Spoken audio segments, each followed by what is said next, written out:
and the organizing principles of when there were the need for having universities involved and their students involved and their faculty involved in working with communities. 5 universities stepped up. The first university-based environmental justice centers in the United States, at universities, all 5 of them were at HBCUs. Environmental Center at Xavier University in New Orleans, the center at Clark Atlanta University that I started. I left University of California and came back home and started the Environmental Justice Research Center at CAU in Atlanta. The Environmental Center at Hampton University, the Environmental Health Institute, Justice and Health Institute at AAMU, Florida A&M University, and the Environmental Justice Legal Clinic at Thurgood Marshall School of Law at Texas Southern University. So we have done the work, we continue to do the work. Now we're beginning to win the money. And I'll jump ahead, it's not on the slide, but the Bullard Center for Environmental and Climate Justice in December of this year was awarded $50 million. Yes, I said $50 million from the EPA to do Thriving Community Environmental Grant Makers Award. So our center will be awarding monies to community groups working on these issues in Region 6. There are comparable grants that are being offered to provide in Region 4, which is in Atlanta, where Alabama is in Region 4. And Dr. Moss here at Alabama A&M is part of the Region 4 grant makers. So we're proud to work with, we've been working with Dr. Moss in our HBCU consortium for at least 6-7 years, maybe longer. Okay, let me back up. Yes, I've written a lot of books. But it's just one book, but don't tell anybody. They deal with housing, transportation, health, climate, food and water. They deal with issues of disasters. All of them deal with equity issues, justice issues. Having the facts is never enough. Writing a book is never enough. Having the data is never enough. We must marry facts with action to get policy changes that's going to make a difference in our community. Now, this is hard work, but it's not for everybody.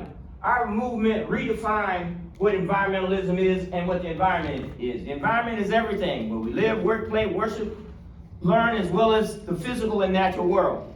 When we talk about these issues and talk about what is environmental justice and how these principles move to change how we see ourselves and our interaction with the environment, environmental justice principle basically says that all people and communities are entitled to equal protection of environmental, health, housing, transportation. These are civil rights laws. These are basic human rights laws. No industry has a right, even though it may have a permit, to poison you. No highway has the right, whether it's a state highway or federal highway, has the right to flood you out. No city or county has the right to take tax dollars and build a sewer line through your community and keep you from getting hooked up. That is not right, and there is no right to do that. So this was not always considered possible to challenge these issues. We know we challenged housing discrimination, voting, education, but the environmental piece was something that we missed when it came to our civil rights. I graduated from Iowa State University in 1976. My wife and I, we moved to Houston. She's a lawyer. And one day she came home and said, "Bob, I just sued the state of Texas.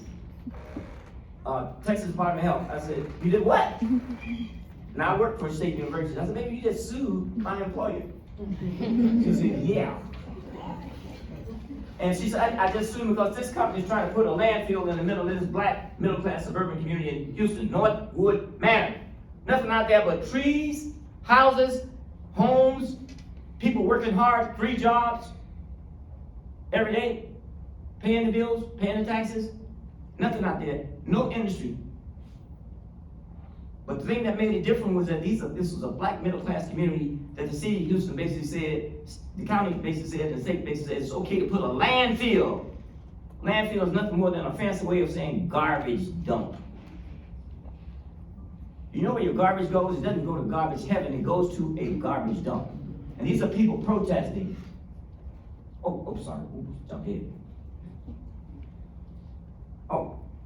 The landfill was called Whispering Pines Sanitary Landfill. Sounds like a nice place you want to live, Whispering Pines. I love living in Whispering Pines. Trees, houses, subdivision. No, it was a place where they want to put a dump. The lawsuit was Bean versus Southwestern Waste Management Corporation. First lawsuit in the United States to challenge environmental racism using civil rights law. The gentleman holding the bullhorn is Al Green. No, not the singer. Congressman Al Green. But then he was a young justice of the peace. What we found is that there were 500,000 black people in Houston, the largest black community of any city in the southern U.S. 500,000 people, but they were invisible. We found that I had 10 students in my research methods class, and I told my students we have a study to do, and we did the study. What we found is that 5 out of 5 of the city-owned landfills, 6 out of 8 of the city incinerators, and 3 out of 4 of the privately owned landfills were located in predominantly black neighborhoods. Now that's like me saying my family is predominantly black. These are all black neighborhoods. How we know? Jim Crow did it. So from the 30s up to 1978, 82% of all the garbage dumped in Houston was dumped on black people, even though blacks made up only 25% of the population. We went to court in 1985. The case was transferred out of the judge that had it from 79 to 85 was a black judge, black female judge, Gabrielle McDonald. They transferred out of her court and gave it to this senior judge, federal judge in Texas. A white man must have been 150 years old. He was calling us niggers. Now, if you know, that's a dressed up word. That's a dressed up N-word. You niggers be quiet. I know where that nigger neighborhood. I had maps and charts and everything. We lost the case, even having the facts, not enough. That case was filed too soon. If we file it now, the data like that now, we probably could win it. But the idea is that this was disparate impact. This was just in your face racism in a city that doesn't have zoning, mind you. So somebody decided to put it over there. We lost the case, but we developed the legal theory. Linda McKeever Bullard developed the legal theory for using civil rights to challenge environmental racism. And I had to develop the data, do the science, do the study. There was not a movement then. There was not a movement until 1982 in Warren County about waste. Putting toxic waste, dumping on black people again. Dr. Benjamin Chavis coined the term environmental racism. These are young people who are saying, no, we don't want to be dumped on. 1991, Dr. Chavis organized, pulled us together for the first People of Color Summit. That's me there with hair and black hair. But the idea is, we went to Washington, we had 1,000 people. We marched from the Washington Court Hotel and marched all the way up to the nation's capital. We didn't go in and desecrate it. We went back home, nobody got arrested. That's a joke. We developed 17 principles of environmental justice. The first principle that people who are most impacted must speak for themselves. And that those who are impacted the most must have the information so that they can speak for themselves, and it must be user-friendly. It must be written in a way, or developed in a way, or presented in a way that it makes sense. Bullard does not speak for the Shiloh community or the String Road community in Athens, but if they ask me to stand with them and support them, what will I do? My job is to stand with them. I am a boomer.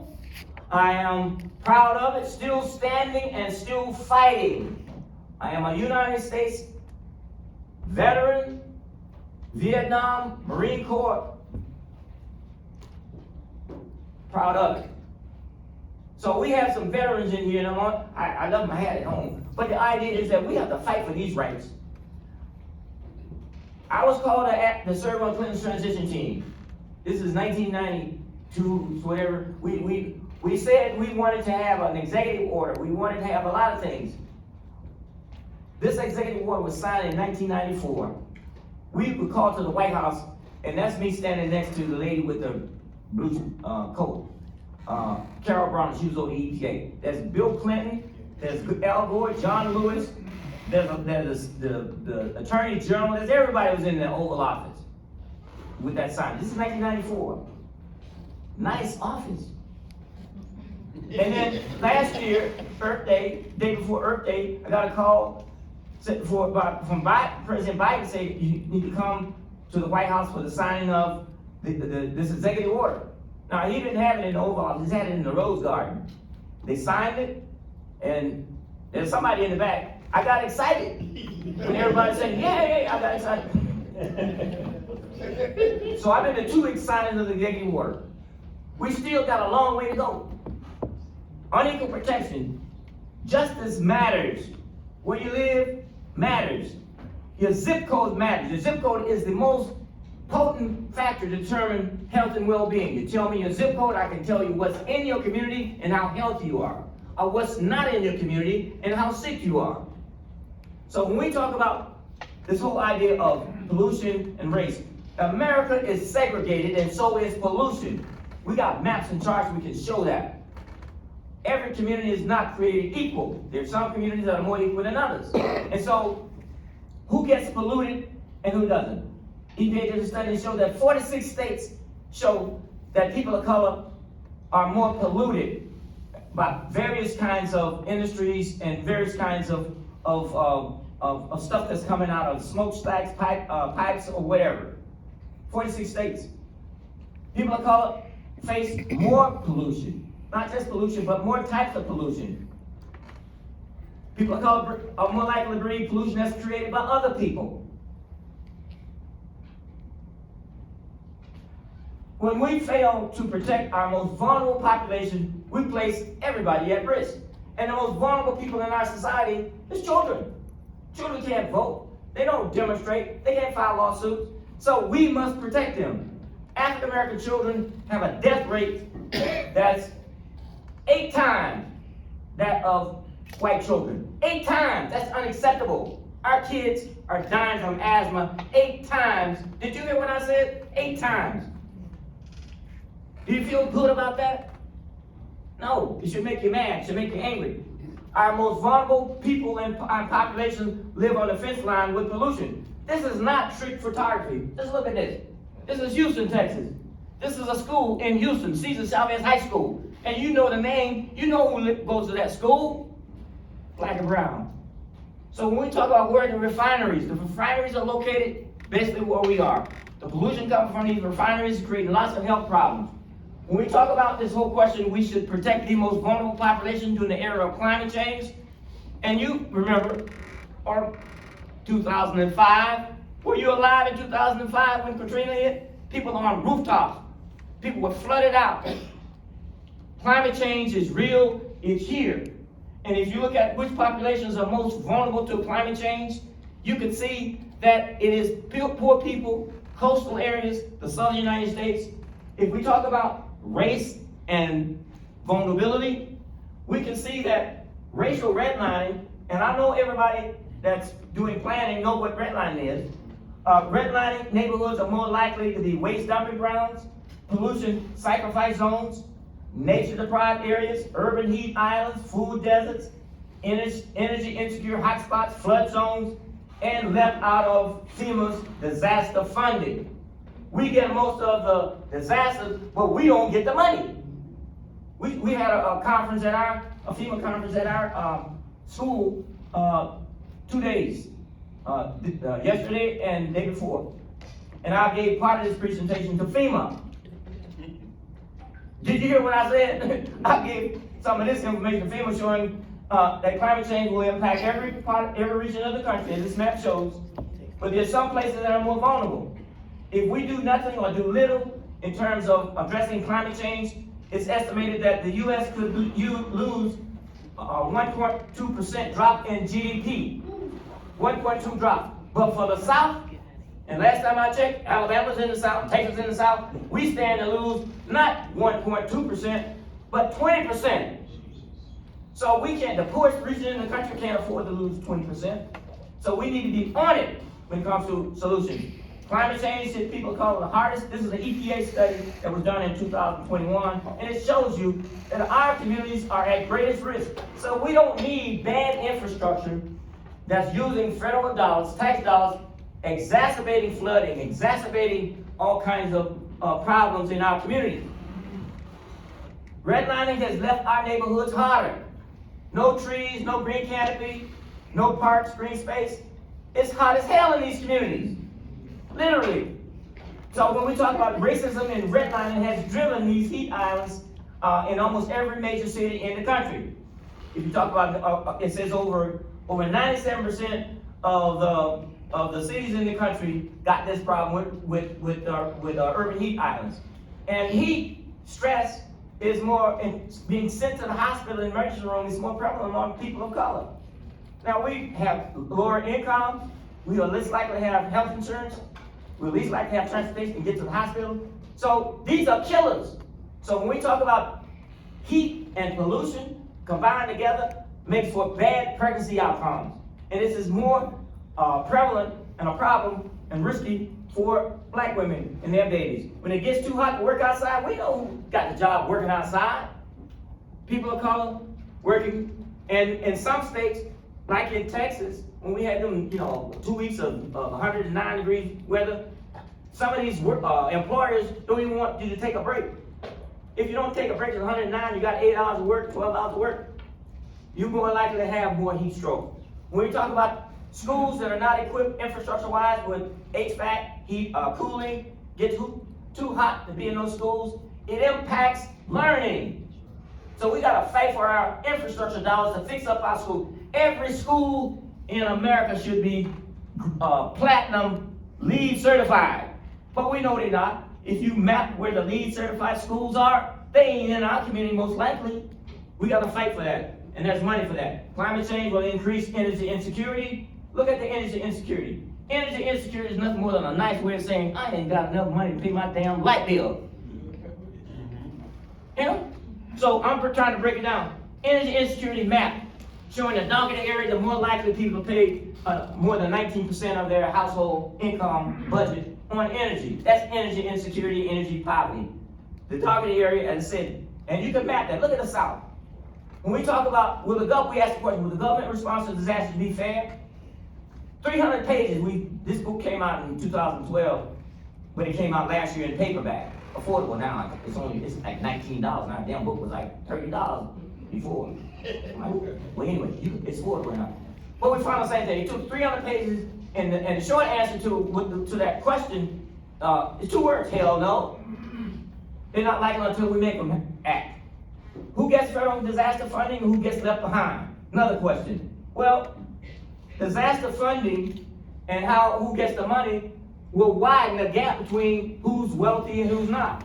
Here's a study that was done by Rice University in Pitt, found that when $10 billion severe weather events occur, when FEMA's money goes in for recovery, white communities end up $126,000 better off, increasing their wealth. Communities of color, black and brown communities, end up losing $29,000. You're poor before you have the storm, and you're poorer after the money goes in to fix up the storm damaged communities. That's not right. FEMA's own study shows that the FEMA aid is not reaching those of greatest need. I gave them that study yesterday with FEMA's. FEMA said, yeah, that's our study. I said, what the hell you gonna do to fix it? Challenge them to fix it. There's a process called managed retreat. Managed retreat means get people out of harm's way. Floodplains, flood disaster areas. Well, who do you think that benefits? Managed retreat helps more affluent people who can figure out the application process and who can go and politicize and get their whomever to get their stuff done. And poor people and people of color are left behind. Disaster buyouts favor affluent. Redlining is stealing our wealth. Flooding is stealing our wealth. Coming years, the next 30 years, flood risk and flood increases will increase, flood risk will increase 25% in the next 30 years. 25%. But for communities that have a disproportionate large share of black people, it's not 25%, it's 40%. So coming years, our communities are gonna flood more and more and more if we don't arrest it now. So when we talk about flood risk, flood insurance, the areas that have the highest increase in flood insurance, what do you think they are? Look on the map. It's those Gulf Coast cities, Gulf Coast states, Alabama, Mississippi, Texas, Florida, Louisiana, and Georgia's thrown in for good measure. So President Biden, as I said, signed the executive order to deal with climate. The Inflation Reduction Act was passed, and yes, we had something to do with how much money gets put where. When the executive order was signed in 1994, when Bill Clinton signed it, we didn't have a dime designated for environmental justice. But when President Biden signed that executive order, and then the Inflation Reduction Act, $369 billion, and $60 billion is in there for environmental justice, $60 billion. That means we have to watch every penny where it goes, make sure it goes to the right places. Those who shook the trees should be able to pick up the apples, the oranges, and the tofu that's coming from those trees.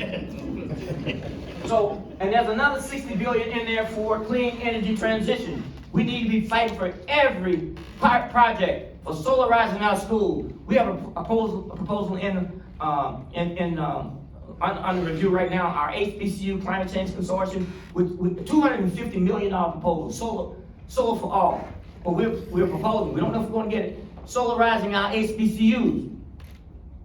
That's part of our consortium.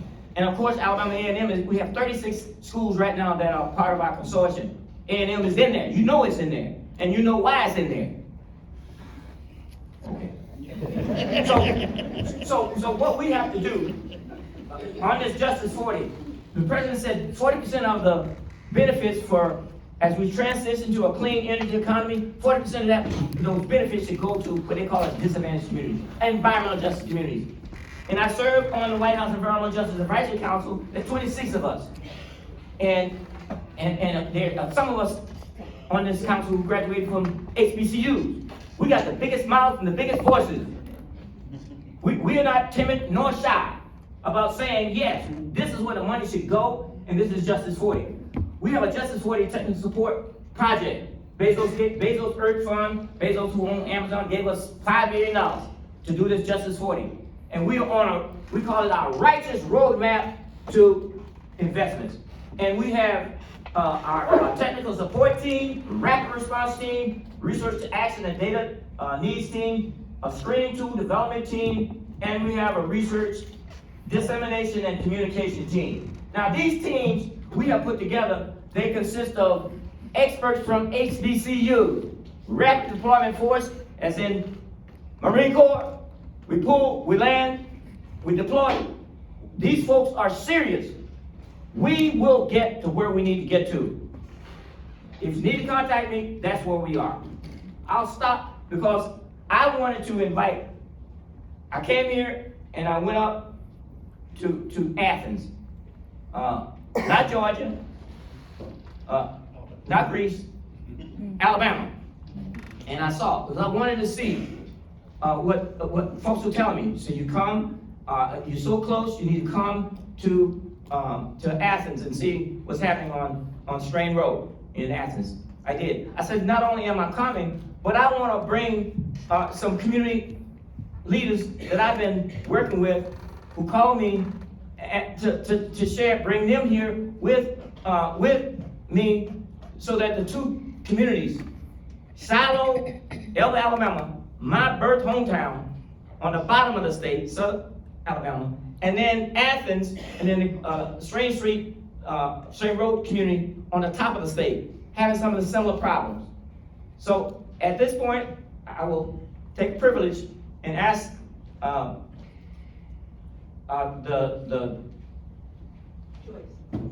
No, I'm trying to figure out how we're gonna do this. Okay, yes. The Strain Road community come up. Now you got your time now. This is Marine Corps discipline. 7.5 minutes. come up and tell what it is that you're dealing with, what's been, how you've been treated and how you try to get to where you need to get to, and what some of your expectations are. Because I pledge, I'm gonna help, I'm gonna work with. I ain't gonna speak for him. Everything I can do, I'm gonna try to get this together. Thank you, sir. All right. Thank you. I'm gonna stand right over here, look. First of all, I'd like to thank Dr. Bullard for this opportunity. You know, God is good, because Ms. Steele called me and was telling me about he was gonna be in this area, and that he wanted to come down to our community and see what was going on in our community. And in our community, we are just, we're just being flooded out. Our septic tanks is overflowing. People are getting sick. We don't have sidewalks. Our streets is not paved with lines. We're just being neglected. And as I said yesterday, most of the people in this community, this is a old community, one of the oldest communities in Limestone County. And all the people in this community's families bought this land from coming from the cotton fields. You know, they was mostly sharecroppers. Our family, our mothers, our fathers, our grandmothers and grandfathers were sharecroppers. And this is the first piece of land that most of these people, our parents, was able to purchase. And so this is very valuable to us, because they have handed that land on down to us. And now we're just, we got communities coming up all around us on every side. But yet and still, our community is just being deprived of what we should have, like everybody else should have. You know, and so therefore, we are so glad that Dr. Bullard came in, and we hope that he can continue to work with us to try to get something done in our community, because we need all the help that we can get. Because we are really suffering, the people are getting sick, and not to be able to live like our neighbors.